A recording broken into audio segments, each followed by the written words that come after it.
What do 1929 and 2008 have in common? Two different centuries, different rules, and yet the same pattern shows up like a fingerprint. Financial crises usually aren't random. They're what happens when a system gets fragile, then reality hits, and fear spreads faster than facts. In the next 15 minutes, we'll explain most crashes with one simple framework: fuel, spark, contagion. Once you see it, you'll recognize it everywhere. Welcome to Mind in Time, where we make big ideas simple and history useful. Let's define it simply. A financial crisis is when people suddenly doubt that financial promises will be kept. Those promises can be, your money is safe in the bank, this borrower will repay, this currency will hold value, this house or stock is worth this price. As long as people believe those promises, the system runs smoothly. But when doubt shows up, everyone tries to protect themselves at the same time. They sell assets, they pull money out, they stop lending, they stop trusting. And that defensive behavior can create the disaster people fear. Think of a crowded theater. If someone yells fire, even a rumor can cause a stampede, because nobody wants to be last at the exit. Important note, a recession and a financial crisis aren't the same thing. A recession is the economy slowing. A financial crisis is the plumbing breaking: banks, credit, payments, and trust. You can have a recession without a crisis, and you can have a crisis that causes a recession. A crisis is when the money system stops behaving like normal. Now, our framework. Fuel is the buildup that makes the system fragile, usually debt, and especially leverage. Spark is the trigger: a rate hike, a price drop, a default, a recession, a scandal, anything that breaks the everything is fine story. Contagion is the chain reaction. Trouble spreading through connections and through psychology. Here's the key idea. Systems can look stable for years while they're quietly becoming brittle. Before we hit history, let's name the main flavors of crises. There are bank crises, market crashes, and currency crises. And sometimes they arrive as a combo meal.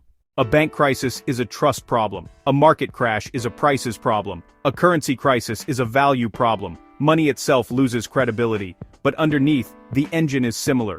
Too much borrowing, too much optimism, and a network of promises that only works if everyone believes. So what is leverage? Let's make it real with a tiny math story. If you buy a $100 asset with $100 of your money and it drops 10%, you lose $10. Painful, but survivable. If you buy that same $100 asset using $10 of your money and $90 borrowed, that same 10% drop wipes out your entire $10. You're not just down, you're stuck. That's why leverage is dangerous. It makes wins bigger, but it can make small losses fatal. And when lots of players use leverage at once, they can be forced to sell together. There's another hidden kind of leverage: borrowing short-term to buy long-term assets. It's like paying your rent weekly, but your paycheck arrives monthly. If everything goes perfectly, you roll your short-term borrowing again and again. But if the market gets scared for 1 week, you can't roll it, and you're in trouble even if your long-term asset is good. Quick detour on interest rates. They're the volume knob on borrowing. When rates are low and credit is easy, loans feel painless and risk feels far away. That's not automatically bad. Cheap credit can help people start businesses and buy homes, but it also invites overconfidence. If payments are this easy, why not borrow more? Then if rates rise, or incomes fall, the math changes fast. Payments jump, refinancing gets harder, and the same debt that felt harmless becomes a trap. That's a classic way fuel turns into a spark. Next fuel, bubbles. A bubble is when prices rise because of a story, not because of reality. The story may sound rational at first: new technology, new policies, new demand. But eventually it turns into a magic spell. It only goes up. And bubbles are social. People buy because friends are getting rich, headlines are loud, and being cautious feels like being left behind. Now let's apply the framework to two famous crises: 1929 and 2008. Same structure, different costume. Start with 1929. In the late 1920s, stock prices soared. It felt like the future had arrived early. Fuel. Many investors borrowed money to buy stocks, so the market wasn't just optimistic, it was leveraged. Spark. When prices started to fall, margin calls forced investors to add cash or sell. If you couldn't, you sold. Fast. Forced selling pushed prices down more, which triggered more margin calls, which triggered more forced selling. A loop. Contagion. Fear spread from markets to banks. Because if banks hold assets that are falling, depositors start to worry. And here's the scary truth. Even a healthy bank can fail if everyone demands cash at once.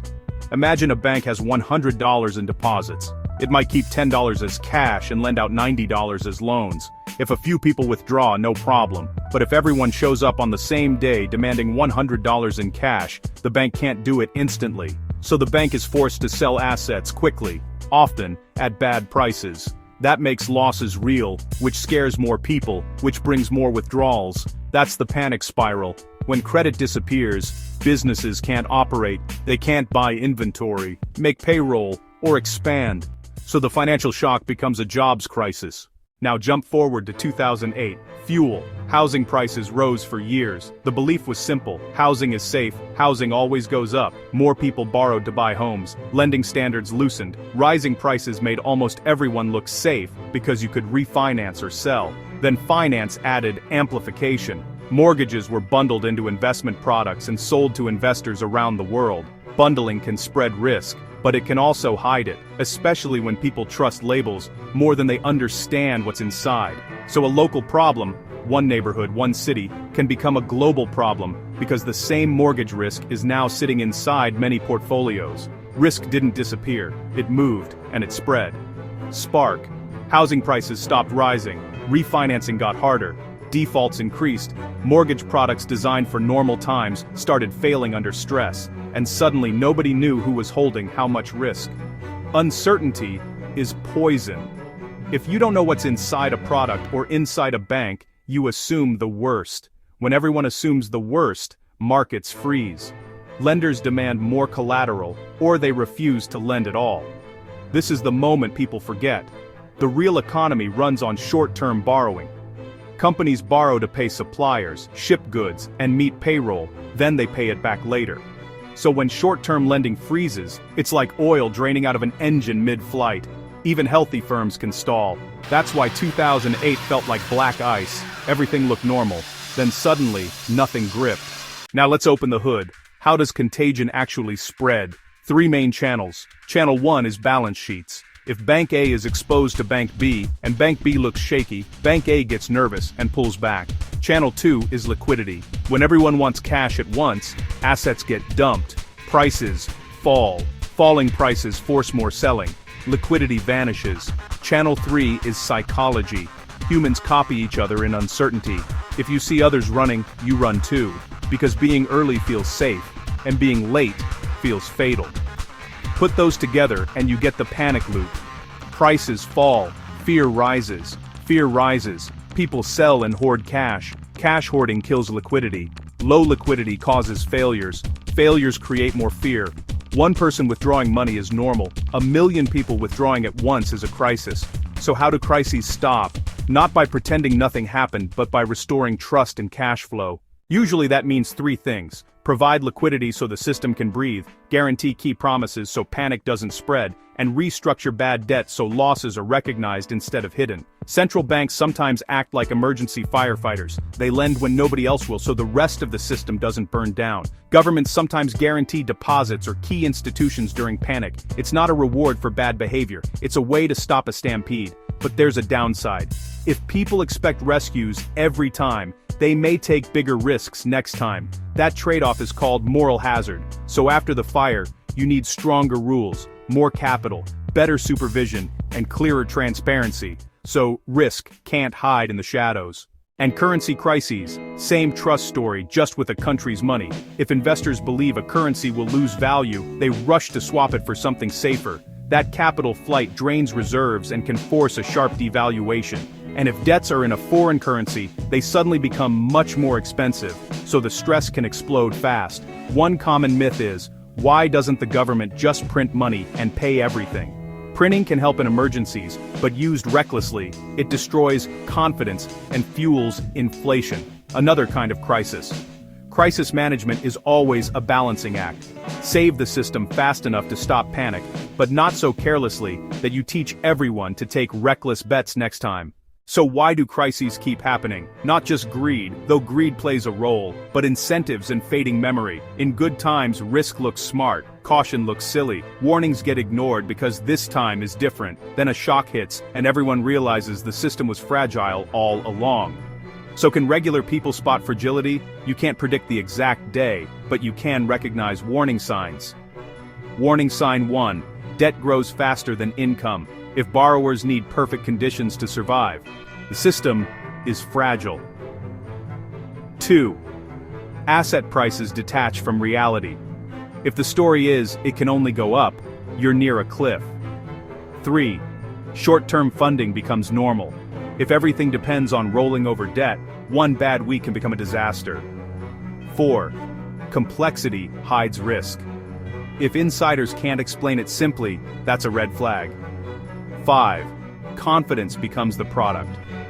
When markets run on belief alone, belief can vanish like a light switch. So the point isn't to live in fear of the next crash, it's to understand the pattern, because patterns give you power. 1929 shows what happens when leverage and bank panic collide. 2008 shows what happens when hidden risk spreads through a connected system. Different era, same core mechanics. Fuel, spark, contagion. If you want a part 2, tell me which deep dive you want next. Comment 1929 for the Great Crash or 2008 for the mortgage domino breakdown. And if you're new here, subscribe to Mind in Time. Explained videos that make the world easier to understand.